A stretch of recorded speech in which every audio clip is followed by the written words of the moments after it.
Hello friends, welcome to my channel. हम लोग ने एनसीईआरटी की जो 11th क्लास की इकोनॉमिक्स पढ़ रहे हैं, भारतीय अर्थव्यवस्था का विकास। ये वाली जो बुक है वो बहुत मददगार होती है इकोनॉमिक्स को समझने के लिए और एग्ज़ाम पर्सपेक्टिव से बहुत इम्पोर्टेंट है। तो ये हम लोग 7th चैप्टर तक पढ़ चुके हैं, आज है 8th चैप्टर और इसके पहले हम लोग 7th चैप्टर तक पढ़ चुके हैं। तो आज 8th चैप्टर का नाम है आधारिक संरचना। तो इस चैप्टर को पढ़ने का समझने की कोशिश करते हैं। आधारिक संरचना क्या होती है, कैसी चुनौतियाँ आती है, देश में सरकार कौन सी नीति अपनाती है उनको आधारिक संरचना निर्माण में, उन सबको देखने की कोशिश करेंगे। सामाजिक और आर्थिक आधारित संरचना के क्षेत्र में भारत की कौन सी चुनौती का सामना करना पड़ रहा है, इनको भी अभी समझेंगे। और आर्थिक विकास में आधारिक संरचना की भूमिका, मतलब डेवलपमेंट करना है, भारत की ग्रोथ को 5 ट्रिलियन इकोनॉमिक बनाना है, तो आधारिक संरचना की भूमिका कहाँ तक होती है और आधारिक संरचना के प्रमुख अंग क्या है, कौन सी वह रूप है जो आधारिक संरचना में आती है और कौन सी सरकार आधारिक संरचना के अंतर्गत कौन कौन सी चीज़ें ऐसी आती है। और ऊर्जा और स्वास्थ्य क्षेत्रों की समस्याओं को भी जानने की कोशिश करेंगे। भारत में स्वास्थ्य की आधारिक संरचना जानेंगे। भारत में स्वास्थ्य के लिए सरकार कितना आवंटन करती है बजट का, और स्वास्थ्य क्षेत्र में कितना आधारिक संरचना उपलब्ध है इंडिया में, जो देखने को मिला है कोविड-19 में, कितना यहाँ का आधारिक संरचना मजबूत है। अनेक वस्तुएं जिनकी हमें आवश्यकता है प्रतीक्षा कर सकती है, लेकिन एक बच्चा नहीं, हम उसे कल नहीं कह सकते, उन्हीं का नाम आज है। मतलब हमें जिन वस्तुओं की आवश्यकता है हम प्रतीक्षा कर सकते, लेकिन एक बच्चा नहीं कर सकता। उनको हम कल नहीं कह सकते, कल करने के लिए नहीं बोल सकते, उनको आज ही चाहिए होता है, तो उसी का नाम आज है। ऐसे ही आधारिक संरचना के साथ है। ये बोलते हैं चिली कवि गब्रिएला मिस्ट्रल। परिचय। क्या आपने कभी इस बात पर विचार किया है कि भारत के कुछ राज्य अन्य राज्यों के मुकाबले अच्छी तरह से क्यों कार्य कर रहे हैं? भारत में जो है ये 28 राज्य है, तो कुछ राज्यों के मुकाबले उनकी विकास ग्रोथ जो है अच्छी हो रही है और अच्छी तरह से कार्य कर रहे हैं। और जैसे मैं एक केरल राज्य का उदाहरण लेते हो, अन्य राज्यों के मुकाबले बहुत अच्छी डेवलपमेंट कर रही है और उनके राज्य में हर चीज़ उपलब्ध है। कृषि और बागवानी के उत्पादन में क्यों पंजाब, हरियाणा और हिमाचल प्रदेश समृद्ध हो रहा है? मतलब कृषि के क्षेत्र में पंजाब, हरियाणा और हिमाचल ही क्यों समृद्ध हो रहा है? और औद्योगिक तौर पे महाराष्ट्र और गुजरात अन्य राज्यों की अपेक्षा अधिक विकास कर रहा है। मतलब उसमें कौन सी ऐसी खासियत है जो दूसरे राज्यों के मुकाबले उनका ग्रोथ लेवल अधिक है? स्वयं ईश्वर देश के रूप में प्रसिद्ध केरल राज्य साक्षरता, स्वास्थ्य की देखभाल और सफाई में कैसे प्रवीणता प्राप्त कर गया? मतलब केरल राज्य में इतनी अच्छी स्वास्थ्य सुविधाएं, साक्षरता दर कैसे मतलब इतनी अच्छी है, और बड़ी संख्या में पर्यटक और साफ सुथरा और स्वास्थ्य साक्षरता होने के कारण पर्यटक मतलब केरल राज्य की ओर आकर्षित होते हैं। कर्नाटक सूचना प्रौद्योगिकी उद्योग का सारे विकास में ध्यान क्यों आकर्षित करता है? जो इंफॉर्मेशन टेक्नोलॉजी है वो कर्नाटका में ज़्यादा है, तो सबका ध्यान उधर क्यों आकर्षित करता है? यह सब इसलिए है क्योंकि इन राज्यों में अन्य राज्यों की अपेक्षा जो आधारिक संरचना है उनका विकास अधिक हुआ है। कुछ राज्यों के पास बेहतर सिंचाई सुविधा है, जिसके कारण सिंचाई सुविधा है, तो कुछ राज्यों के में परिवहन की अच्छी सुविधा है या वे बंदरगाह के निकट स्थित है। मतलब कुछ राज्यों में सिंचाई सुविधा अधिक है, तो कुछ राज्यों में सड़क परिवहन या पतन विकसित है, जिसमें उन्हें अपने विभिन्न विनिर्माण उद्योगों के लिए आवश्यक कच्चा माल आसानी से मिल जाता है। मतलब रोड है, पतन है, तो उनको उद्योग के लिए कच्चा माल की ज़रूरत पड़ती है, तो उनको आसानी से मिल जाती है। कर्नाटका में बेंगलोर जैसे शहर अनेक बहुराष्ट्रीय कंपनियों को आकर्षित करते हैं। जो बेंगलोर शहर है ना, वो मल्टीनेशनल कंपनी को उस शहर क्यों आकर्षित करती है, उस शहर की ऐसी खासियत क्या है। तो उस शहर का ऐसा विकास हुआ है, आधारभूत संरचना इंफ्रास्ट्रक्चर जो है उस तरह से डेवलप हुआ है, तो जिसमें बहुराष्ट्रीय कंपनी वहाँ पर अपना कारोबार कंपनी स्थापित करना चाहती है और उधर अट्रैक्ट होती है, क्योंकि वे विश्व स्तरीय संचार सुविधाएं उपलब्ध कराते हैं। उनका संचार सुविधा है जो पूरे देश विश्व स्तरीय पे उपलब्ध है, जिसके कारण मल्टीनेशनल कंपनी जो होती है वो वहाँ आकर्षित होती है। ये समस्त सहयोगी संरचना जो किसी एक देश के विकास को संभव बनाती है, उस देश की आधारिक संरचना निर्माण करती है। और देश को विकास करना है तो आधारिक संरचना, किसी चीज़ का नींव, जैसे घर का नींव पड़ता है तो नींव हुआ आधारिक संरचना, नींव पर ही ऊपर का कुछ चीज़ टिका रहता है, छत टिका रहता है। तो आधारिक संरचना देश के विकास का नींव हुआ, तो उस नींव आधारिक संरचना का निर्माण अच्छी तरह से होगा तो देश की प्रगति भी अच्छी तरह से होगी और विकास संभव हो जाएगा। फिर हम देखते हैं आधारिक संरचना किस प्रकार से विकास में योगदान देती है। आधारिक संरचना पढ़ रहे हैं, लेकिन है क्या आधारिक संरचना?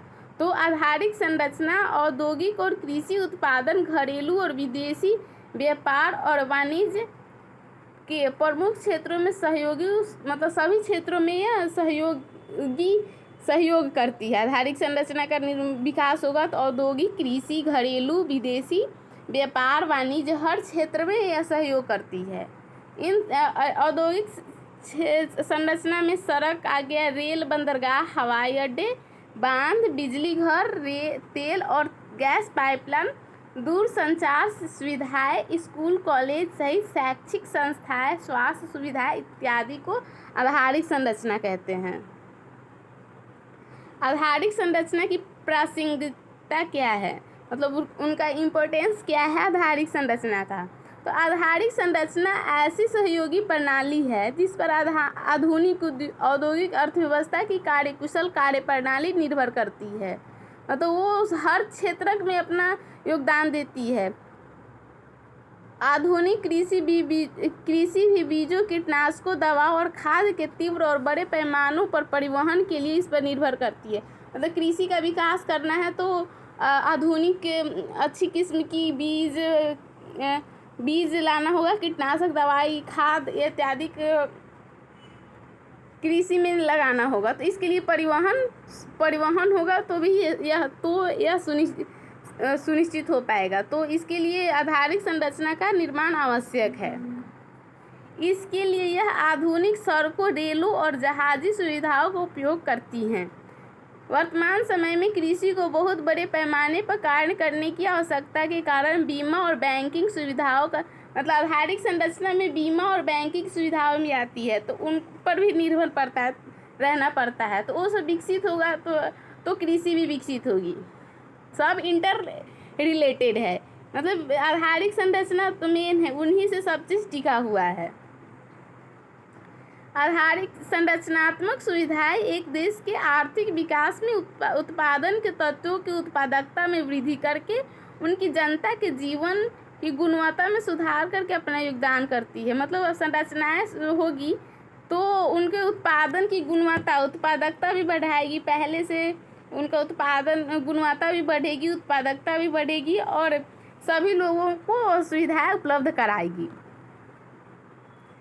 अपर्याप्त आधारिक संरचना से स्वास्थ्य पर अनेक प्रकार से बुरा असर पड़ सकता है। जैसे आधारिक संरचना अगर अच्छी हॉस्पिटल नहीं होगी, अच्छी तरह से बेड उपलब्ध नहीं होगा, वेंटिलेटर नहीं होगा, ऑक्सीजन नहीं होगा, तो स्वास्थ्य पर बुरा असर पड़ेगा। तो आधारिक संरचना नहीं होगा तो स्वास्थ्य पर अनेक बुरा असर पड़ सकता है। जलापूर्ति और सफाई में सुधार से प्रमुख जल संक्रमित बीमारियों से अस्वस्थता की कमी आती है। अगर साफ सफाई होगा तो बहुत सारी बीमारियों से लड़ने में मदद करती है। तो जल, सफाई और स्वास्थ्य के बीच इस स्पष्ट संबंध के अलावा यह भी हम जानते हैं कि परिवहन और संचार संरचनात्मक सुविधा की गुणवत्ता का प्रभाव स्वास्थ्य देखभाल पर पड़ सकता है। परिवहन और संचार अच्छी होगी तभी तो हॉस्पिटल ले जाएंगे, तो उनका भी योगदान होता है। मरीज को हॉस्पिटल ले जाने के लिए अच्छी एम्बुलेंस, परिवहन, संचार इत्यादि क्या होना आवश्यक होता है। तो वो विकसित होगा तो स्वास्थ्य अच्छी होगी। विशेषकर घनी आबादी वाले क्षेत्रों में परिवहन से जुड़े वायु प्रदूषण और बचाव जोखिमों का असर रुग्णता पर पड़ सकता है। कुछ लोग आधारिक संरचना को दो श्रेणियों में बांटते हैं, एक सामाजिक और एक आर्थिक। तो ऊर्जा, परिवहन और संचार आर्थिक, जिसमें आर्थिक जुड़ा हुआ है उसे आर्थिक कहते हैं, और जिसमें समाज का कल्याण जुड़ा हुआ है उसे सामाजिक, दो श्रेणियों में बांटे हैं। जैसे आर्थिक में आ गया ऊर्जा, परिवहन, संचार आर्थिक श्रेणी में आते हैं, जबकि शिक्षा, स्वास्थ्य, आवास सामाजिक आधारित संरचना में आते हैं।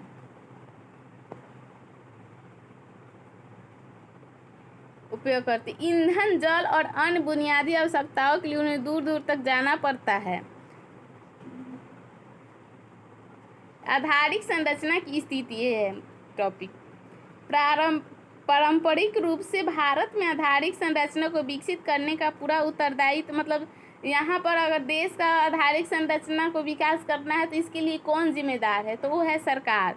सरकार इनके लिए जिम्मेदार है और उत्तरदायित्व है सरकार की उनका विकास करना। लेकिन यह पाया जाता है कि आधारिक संरचना में सरकार का निवेश अपर्याप्त है। जो सरकार निवेश करती है आधारिक संरचना में वो मतलब ज़्यादा नहीं है, जितना करना चाहिए उतना नहीं करती है। आजकल निजी क्षेत्रों ने स्वयं और सरकार के साथ संयुक्त भागीदारी कर आधारिक संरचना के विकास में अत्यंत भूमिका निभा रही है। मतलब अब सामाजिक निजी क्षेत्रों को भी भूमिका अपना निभा रही है आधारिक संरचना निर्माण में। हमारी बहुसंख्यक आबादी ग्रामीण क्षेत्रों में निवास करती है। 60% जनसंख्या जो है वो गाँव में निवास करती है, और विश्व में अत्यधिक तकनीकी उन्नति के बावजूद ग्रामीण महिलाएं अपनी ऊर्जा की आवश्यकता हेतु, मतलब अभी इतना सारा डेवलप हो रहा है, हर नेशन डेवलप है, फिर भी गांव में महिलाएं ऊर्जा के लिए मतलब गोबर उपले का इस्तेमाल करती है। लेकिन अब तो कम हुआ है क्योंकि वो प्रधानमंत्री का उज्ज्वला योजना के कारण अब उपला का इस्तेमाल, बायोगैस, बायोफ्यूल का इस्तेमाल नहीं होता है। पहले के मुकाबले बहुत हद तक कम हुआ है। जलाऊ लकड़ी जैसे गैस ईंधन का आज भी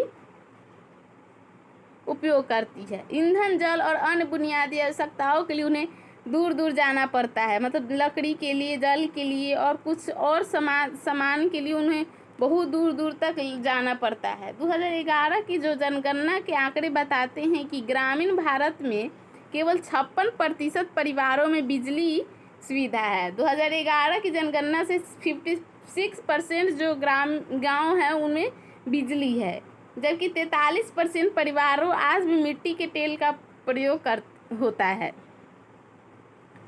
बिजली 56% के घर में है और 43% घर में आज भी मिट्टी के तेल, किरोसिन ऑयल जो होता है उनका उपयोग होता है।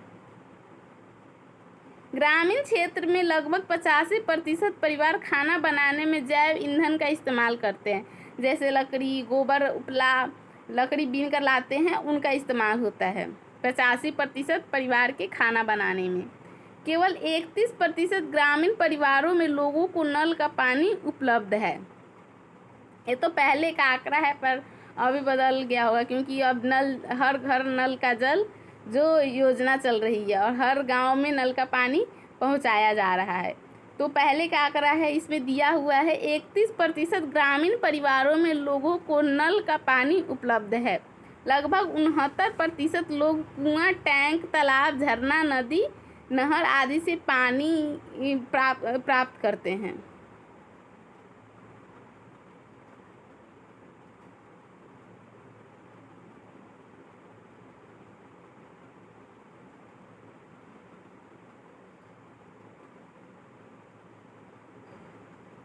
यह सर्वविदित है कि आधारिक संरचना विकास की नींव है। अगर हम बोले ना विकास करना है तो आधारिक संरचना का विकास आवश्यक है, तो वो विकास की नींव है। जैसे घर का नींव होता है, उसी तरह आर्थिक विकास देश की आर्थिक विकास की नींव है। लेकिन भारत में अभी भी इनकी बहुत कमी है।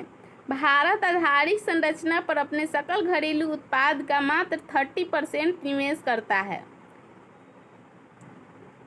जो पूरा बजट का खर्चा होता है तो अपने सकल घरेलू उत्पाद में 30% ही निवेश करती है सरकार, जो चीन और इंडोनेशिया से बहुत कम है।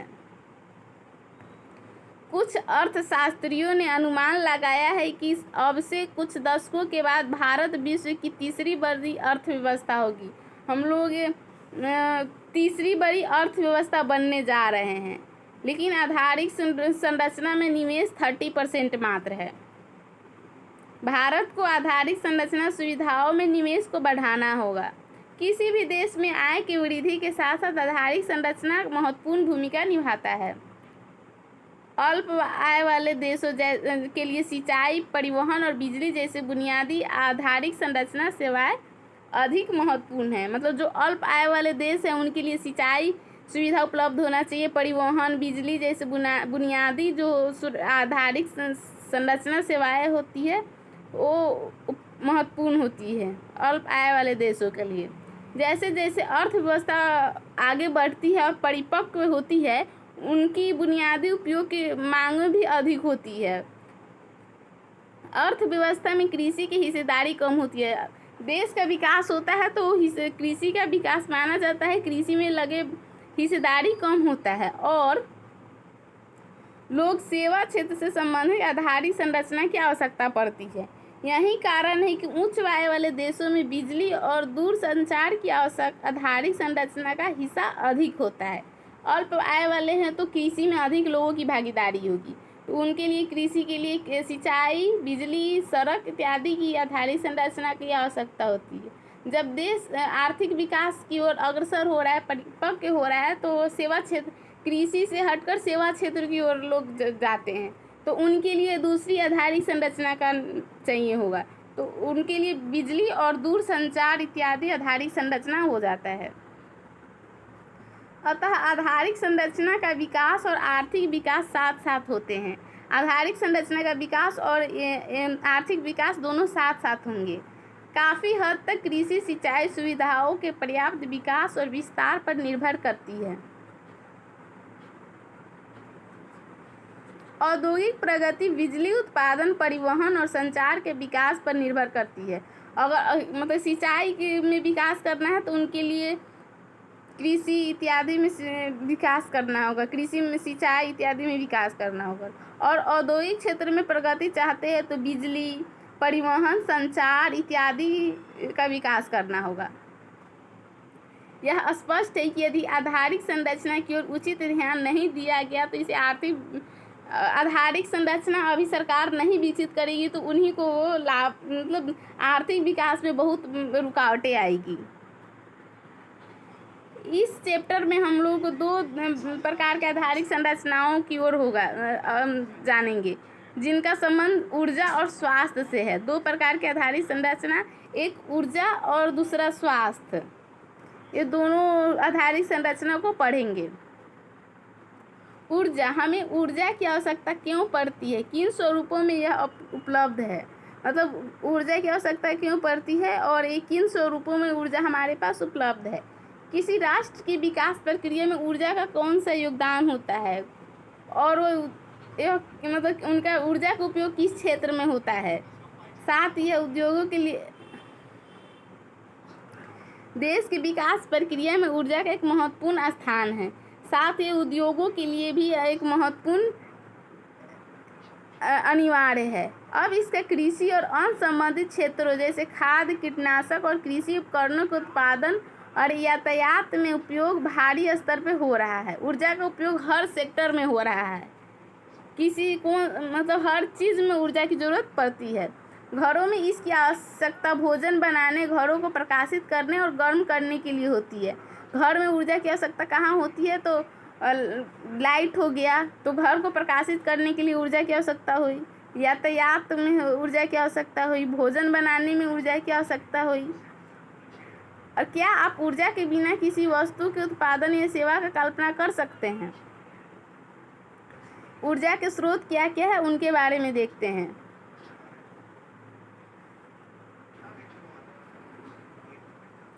ऊर्जा के व्यावसायिक और गैर व्यावसायिक स्रोत होते हैं। एक तो व्यावसायिक हो गया और दूसरा गैर व्यावसायिक। व्यावसायिक स्रोत में आती है ये लकड़ी, पेट्रोल, बिजली, और उन्हें खरीदा और बेचा जाता है। व्यावसायिक क्षेत्र में लकड़ी, पेट्रोल, बिजली आते हैं जो खरीदा और बेचा जा सकता है। और गैर पारंपरिक या गैर व्यावसायिक जैसे सौर ऊर्जा, पवन ऊर्जा इत्यादि नहीं। गैर व्यावसायिक स्रोत जैसे में खरीदा बेचा नहीं जाएगा, जैसे जलाऊ लकड़ी, कृषि का कूड़ा कचरा, वेस्ट जो पदार्थ होता है वो, और सूखा गोबर आते हैं जिन्हें खरीदा और बेचा नहीं जाएगा, एक गैर व्यावसायिक में आ जाएंगे क्योंकि ये प्रकृति जंगलों से मिलते हैं। आमतौर पर ऊर्जा के व्यावसायिक स्रोत पन बिजली को छोड़कर समाप्त हो जाते हैं। जो व्यावसायिक स्रोत है ना, वो थोड़े संसाधन है, वो कुछ दिनों बाद समाप्त हो जाएंगे, वो हमेशा के लिए बने नहीं रहेंगे। जबकि गैर व्यावसायिक स्रोतों का पुनर्नवीकरण हो सकता है। भारतीय परिवारों में 60% से अधिक परिवार अपने नियमित भोजन और गर्म करने की आवश्यकताओं के लिए ऊर्जा का परंपरागत स्रोतों पर निर्भर है। मतलब जो अब 60% परिवार है वो अपना भोजन करने के लिए, किसी चीज़ को गर्म करने के लिए ऊर्जा के परंपरागत स्रोत पर निर्भर रहती है। ऊर्जा के गैर परंपरागत स्रोत कौन सा है वो देखते हैं। ऊर्जा के व्यावसायिक और गैर व्यावसायिक स्रोतों का मतलब ऊर्जा के व्यावसायिक स्रोत देखें, लकड़ी, कोयला इत्यादि को व्यावसायिक स्रोत कहते हैं जो खरीदा और बेचा जा सकता है। और गैर व्यावसायिक जैसे जले हुए लकड़ी हो गया और कूड़ा करकट, वेस्ट मटेरियल हो गया, उसको ना खरीदा जाएगा ना बेचा जाएगा, उसको गैर व्यावसायिक स्रोत कहेंगे। तो दोनों को मिलाकर पारंपरिक स्रोत कहते हैं। पारंपरिक स्रोत मतलब वो कभी ना कभी ख़त्म हो जाएगा, वो बहुत दिनों से उपयोग हो रहा है उनका, तो उसको पारंपरिक स्रोत कहते हैं। ऊर्जा के 3 और स्रोत हैं जिन्हें आमतौर पर गैर पारंपरिक स्रोत कहते हैं। वे है सौर ऊर्जा, इनकी ज़्यादा उपयोग नहीं हुआ है, इसी कारण इनको गैर पारंपरिक स्रोत कहते हैं। और इनका ये समाप्त होने वाली नहीं है, तो इन्हें अनवीकरणीय ऊर्जा का स्रोत भी कहते हैं। नहीं, इन्हें नवीकरणीय ऊर्जा का स्रोत कहते हैं। और गैर पारंपरिक ऊर्जा को अनवीकरणीय ऊर्जा का स्रोत कहते हैं क्योंकि उनका नवीकरण नहीं हो सकता। तो गैर पारंपरिक स्रोत में सौर ऊर्जा, पवन ऊर्जा, ज्वार ऊर्जा इत्यादि आते हैं। हमारे देश उष्ण कटिबंध में पड़ता है, तो उष्ण प्रदेश होने के कारण भारत में सौर ऊर्जा की बहुत अधिक संभावनाएं हैं, असीमित संभावनाएं हैं। ऐसा तभी संभव होगा जब कोई सस्ती प्रौद्योगिकी का उपयोग किया जाए, लेकिन उनको मतलब उनको विकास करने में बहुत ज़्यादा खर्चा होता है। तो ऐसा तभी हो सकता है जब सस्ती प्रौद्योगिकी का उपयोग करके उनको विकसित किया जाए तो हो सकता है। व्यावसायिक ऊर्जा की उपभोग पद्धति। भारत में ऊर्जा के कुल उपभोग का 74% व्यावसायिक ऊर्जा से पूरा होता है। व्यावसायिक ऊर्जा हम देखे थे जो खरीदा और बेचा जाता है, कोयला, पेट्रोल इत्यादि, लकड़ी। 74% जो ऊर्जा का स्रोत है वो व्यावसायिक ऊर्जा पूरा करती है, जिसमें लिग्नाइट कोयला शामिल है। 4 टाइप का कोयला होता है, लिग्नाइट, एंथ्रासाइट, बिटुमिनस, लिग्नाइट, पीट। तो इसमें लिग्नाइट कोयला शामिल है जिसमें 74% का अंश सबसे अधिक है। इनमें तेल 10% और प्राकृतिक गैस 9% और जल और अनवीकरणीय ऊर्जा 7% शामिल है।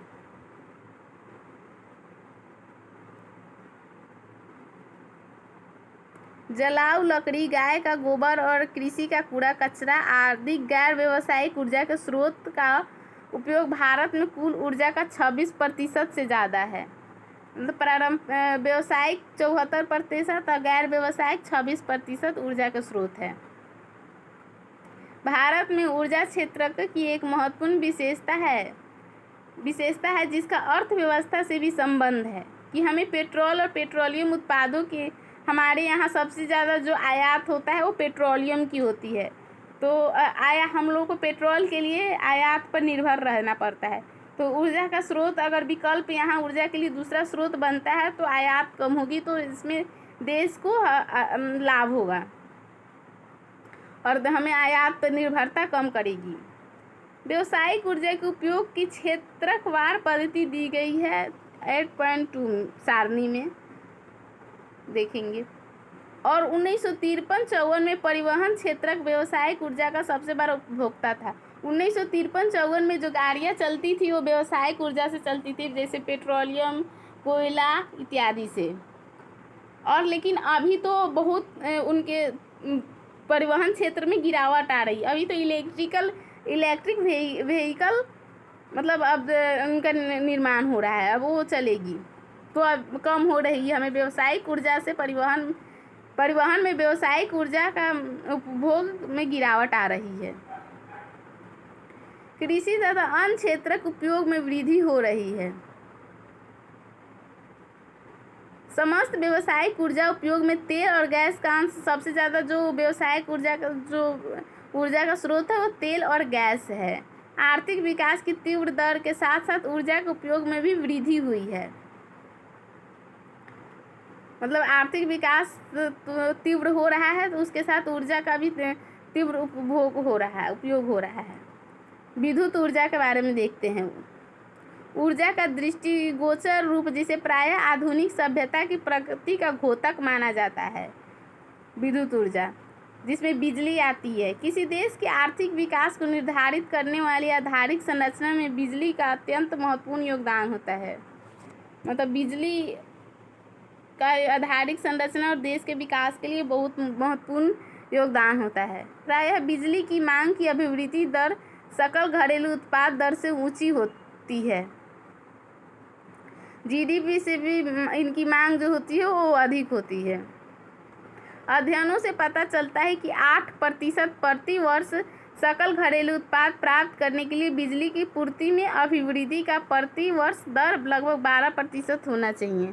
मतलब 8% सकल घरेलू उत्पाद प्राप्त करने के लिए ऊर्जा 12% होना चाहिए।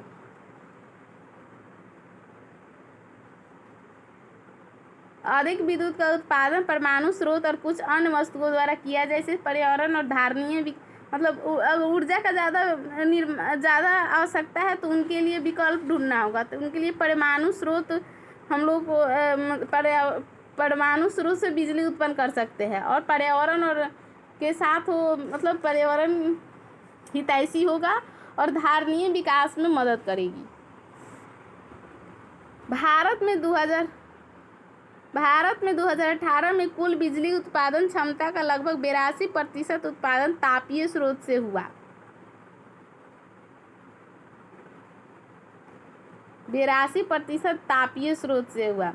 जल और परमाणु स्रोत का क्रमशः 8.5 सबसे ज़्यादा जो उत्पादन हो रहा है वो ताप से हो रहा है। ताप में जैसे कोयला इत्यादि से, तो 82% बिजली उन्हीं से होता है, उत्पादन होता है। जल और परमाणु से 8.5 जल से और परमाणु से 2.5 होता है। 82% ताप से, जल से 8.5% और परमाणु स्रोत से 2.5%। भारत की ऊर्जा नीति जल, सौर और वायु के ऊर्जा स्रोतों को प्रोत्साहन देती है। मतलब ऊर्जा को स्रोत विकल्प के रूप में तो हमें नवीकरणीय ऊर्जा के स्रोत से बिजली उत्पादन के लिए प्रोत्साहन दिया जाता है, जैसे जल से, सौर ऊर्जा से, वायु से इत्यादि से, क्योंकि ये स्रोत जीवाश्म ईंधन पर निर्भर नहीं है। ये है जो जीवाश्म ईंधन पर नहीं की निर्भर है, इसीलिए इनमें कार्बन उत्सर्जन ज़्यादा नहीं होता है। और जो कोयला हो गया इत्यादि, ताप इत्यादि से कोयला बहुत अधिक मात्रा में उत्सर्जन होता है और वो नवीकरणीय भी नहीं, वो समाप्त हो जाने वाली है। तो सरकार को चिंता होती, मतलब पूरे वर्ल्ड को चिंता होती है, तो उसके विकल्प के रूप में नवीकरणीय ऊर्जा स्रोत उपलब्ध है, जैसे सौर ऊर्जा, पवन ऊर्जा, ताप, ज्वारीय ऊर्जा इत्यादि। तो इनसे बिजली कैसे उत्पन्न किया जाए? बिजली की शक्ति के एक महत्वपूर्ण स्रोत परमाणु ऊर्जा है। इसके पर्यावरण संबंधी फायदे हैं। परमाणु ऊर्जा का से हम बिजली उत्पन्न करेंगे तो पर्यावरण हितैषी होगा और कार्बन उत्सर्जन कम होगा। और दीर्घकाल में यह सस्ती साबित हो सकती है। वर्तमान में परमाणु ऊर्जा का कुल प्राथमिक ऊर्जा खपत में केवल 2.5% का अंश रह गया है, जबकि विश्व औसत 13% है। मतलब परमाणु ऊर्जा से 2.5% बिजली उत्पन्न होती है और विश्व में 13% परमाणु ऊर्जा से बिजली उत्पन्न होती है। यह बहुत ही कम है। इसीलिए कुछ विद्वानों की राय है कि अधिक से अधिक विद्युत का उत्पादन परमाणु स्रोत और कुछ अन्य वस्तुओं द्वारा किया जाए, जिससे पर्यावरण और धारणीय विकास में मदद देगी। विद्युत क्षेत्र की और कुछ अन्य चुनौतियाँ, मतलब कुछ और चुनौतियाँ है विद्युत क्षेत्र को, उसको देखते हैं। विभिन्न पावर स्टेशनों द्वारा जनित बिजली का पूरा उपभोग उपभोक्ता नहीं कर पाते। विभिन्न पावर स्टेशन जो बिजली उत्पन्न करती है उनको उपभोग पूरी तरह से नहीं हो पाती। उनका एक अंश का उपभोग पावर स्टेशन के सहायक इकाइयों द्वारा किया जाता है और बिजली के संप्रेषण में भी इसका एक हिस्सा खत्म हो जाता है, मतलब वेस्ट हो जाता है बिजली। शेष बिजली हम अपने घरों, ऑफिसों और कारखानों में प्राप्त करते हैं। भारत में बिजली क्षेत्र के समस्या आज कई प्रकार की चुनौतियां हैं।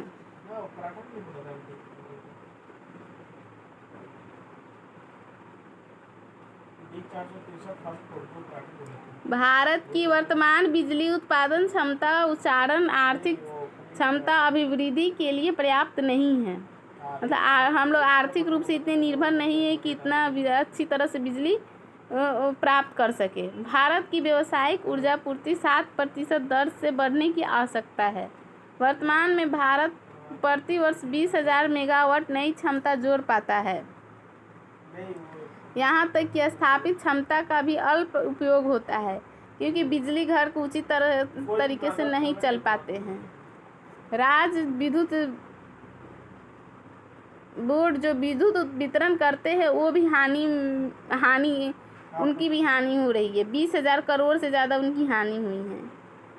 इसका कारण संप्रेषण और वितरण का नुकसान, बिजली की अनुचित कीमतों और अकार्यकुशलता है। कुछ विद्वानों की यह मत है कि किसानों को विद्युत का वितरण ही नुकसान का प्रमुख कारण है।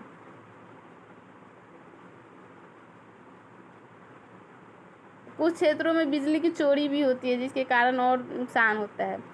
राज्य विद्युत निगम भी का और नुकसान होता है बिजली चोरी होने से। बिजली के क्षेत्र में निजी क्षेत्रों की भूमिका बहुत कम है। ज़्यादातर जो है सरकारी बिजली उपलब्ध कराती है, निजी क्षेत्रों की भूमिका बहुत कम है।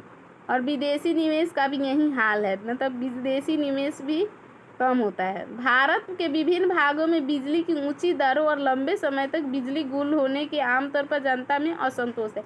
बहुत तक बिजली की है, मतलब रेट अधिक है और बहुत देर तक बिजली नहीं आती है, तो इसमें जनता में असंतोष बना रहता है। भारत में थर्मल पावर स्टेशन, जो कि भारत के बिजली के क्षेत्र के आधार है, कच्चे माल और कोयले की पूर्ति में कमी का सामना कर रहा है। थर्मल पावर भी अच्छी तरह से विकसित नहीं है, कच्चे माल और कोयले की पूर्ति नहीं हो पा रही है। इस प्रकार निरंतर आर्थिक विकास और जनसंख्या वृद्धि से भारत में जनसंख्या वृद्धि तो इतनी हो रही है जिसके कारण हर चीज़ की मांग बढ़ रही है, तो उसी तरह ऊर्जा की भी मांग बढ़ेगी, तो ऊर्जा की तीव्र वृद्धि हो रही है। यह मांग वर्तमान में उत्पन्न की जा रही ऊर्जा से बहुत अधिक है। संसाधन कम है, मांग अधिक है। अधिक सार्वजनिक निवेश, बेहतर अनुसंधान और विकास के उपाय, तकनीकी खोज और ऊर्जा के पुनर्नवीनीकृत स्रोतों से बिजली के अतिरिक्त पूर्ति सुनिश्चित किया जा सकता है। जैसे बेहतर अनुसंधान, विकास, तकनीकी खोज और नवीकरणीय ऊर्जा को स्रोत से बिजली उत्पन्न कर सकते हैं। अतिरिक्त क्षमता वाले पावर क्षेत्र में